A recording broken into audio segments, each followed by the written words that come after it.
morning from somewhere in southern Idaho. I'm on day 3 of my road trip, and I left the Cold Springs Winery this morning.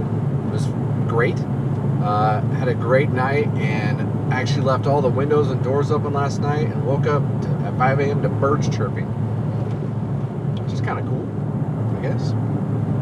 But anyway, yeah, so I got on the road, and I am headed down to the Wasatch View Ranch, which is outside of Ogden, Utah. It's about a 200 plus mile drive, so not too long. And one thing I tried to do when I planned this was try to make my stops about every 4 to 5 hours, or drives, excuse me. And one thing with Harvest Host on there, you can actually plan your route. So when you go on, you put where you're leaving from, where you're going. It'll pull everything up within 120 miles of that route, all the different locations. And you can narrow that down to, within 5 miles. So saying that I try to keep my routes every about 4 to 5 hours, sometimes it wasn't really possible. So while there are over 1,000, I think there's 1,039 locations right now for Harvest Host with just the basic plan, which is $79. And then with the golf package, I think that gives you another 300-400 locations. So there's a lot of locations. But one area where there's kind of a void just happens to be where I'm driving tomorrow. So tomorrow I'll be going from Wasatch View Ranch to the Pine Bluffs Distillery, which is past Cheyenne, Wyoming. So basically I'm going through the entire state of Wyoming along I-80, and there's not much within. And what I did, I put a 20 mile because I didn't want to go too far off the road. So then 20 miles is not really a whole lot. Elsewhere in Wyoming, there are quite a few, just not on the path I'm taking. So tomorrow is really my one big long day. We're talking maybe 8-9 hours, depending on how many stops I make. And then after that, everything's back to 4 to 5 hours a day, which is really nice. So I'm able to drive for a while, get to a location, get set up, experience the location, edit some videos, get stuff out, go to bed, get up in the morning, rinse, repeat.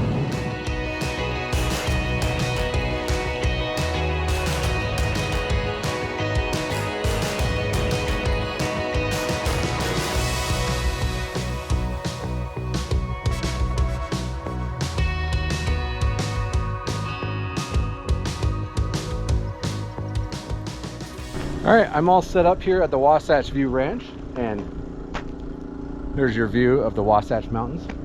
So last time we were through here, Susanna and Corbin and I, we stayed at a Harvest Host on the other side in, I believe it's Wellsville, Utah, the America West Heritage Center. You can check that out. I'll put a little thing up here so you can link to that episode. So this time I want to do something different, and especially because I want to show with Harvest Host is how many unique and different places there are to stay. It's not just a vineyard or a winery. So this is a horse ranch. And what they do here, they do boarding. You can do short-term, long-term. They have full service boarding of horses. And just a kind of a neat area. There are a lot of houses and stuff nearby. But again, when you look out to the east, there's really nothing blocking your view of the mountains. So tonight, no wine, no goats, just relaxing, which is going to be good because tomorrow is going to be a long day.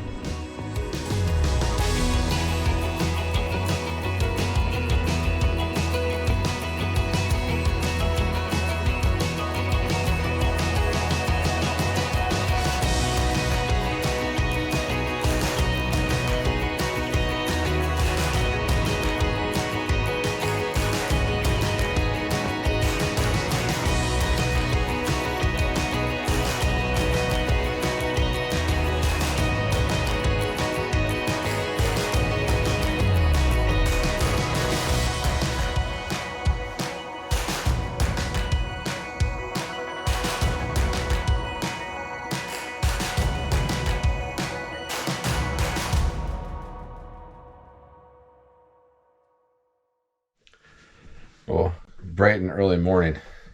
It's not even 5 o'clock yet.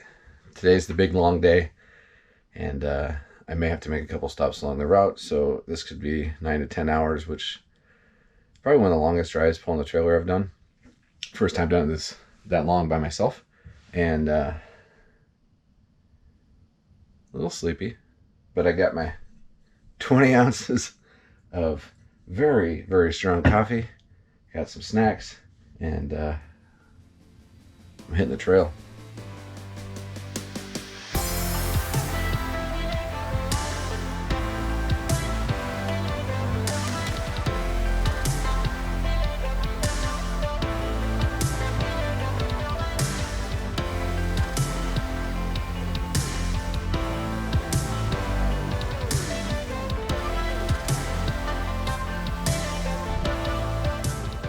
All right, so my one stop I really had to make today is dumping the tanks, and there's a place in Wyoming called Little America. There's a couple of them, and they have free dump stations and free water, so I'm gonna dump the tanks.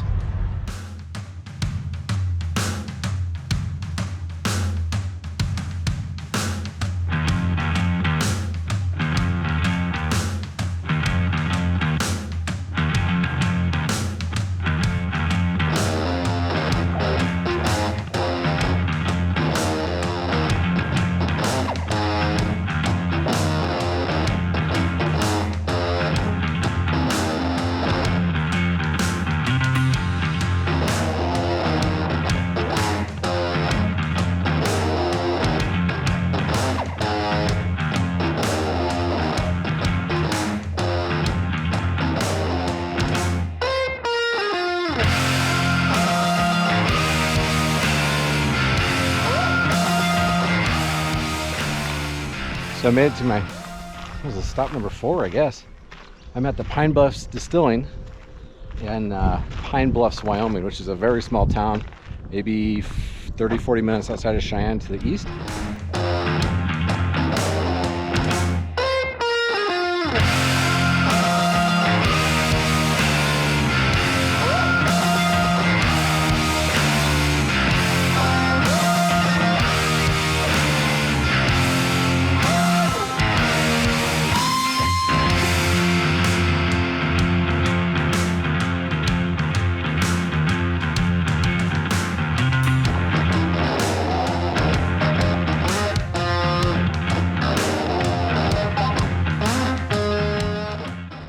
Great end to it. Started as a long day and turned out to be a great day. So Pine Bluffs Distilling, excuse me. If you're anywhere near, you got to come here. You know, I purposely drove all the way. There was a couple more stops along the way I could have taken, but I wanted to come to the distillery because I was like, hey, I want to get some whiskey. These guys are fantastic. So they started in 2017. And it started with malts. Chad and his cousin got together, like, well, we can do our own malts. So they started doing malts, and they were selling that. And then, well, why don't we just make whiskey with it? And it has turned into this. And their products are amazing. They're really starting to do the aging now. But the employees, they're really happy. They're very passionate to work here, and you can see it as they share their products. They gave me a tour in the back, so I'll show you around here a little bit.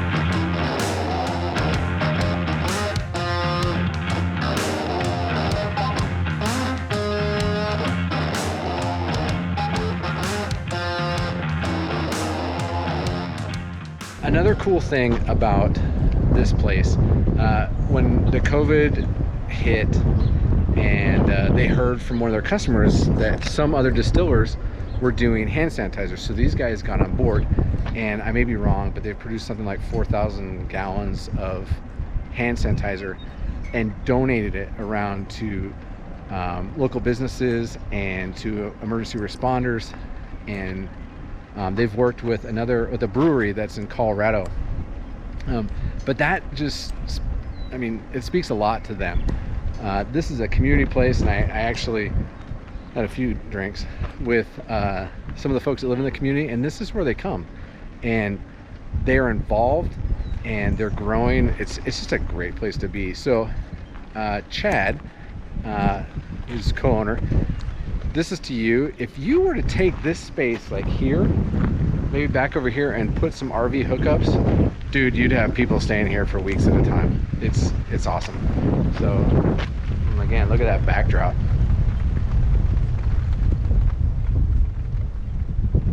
Anyway, if you do come here, make sure you talk with any of the employees. But I spoke with Cameron, Aaron, Keely, and they speak volumes to how happy they are at work and the job they're doing, and just being a part of the business they're a part of. But ask them questions, and they'll tell you. There's some great stories about the things they do in their community, where these guys came from and how they started out. It's kind of an odd story, but it's cool, and I wish them the best, and I hope that they end up well, producing whiskey that I can buy elsewhere other than just in this local region, because I want it from all over America. So thank you to the crew at Bluffs Distilling, and I think tomorrow I've got another vineyard. Now I'm gonna go inside, maybe have another whiskey, and call it a night.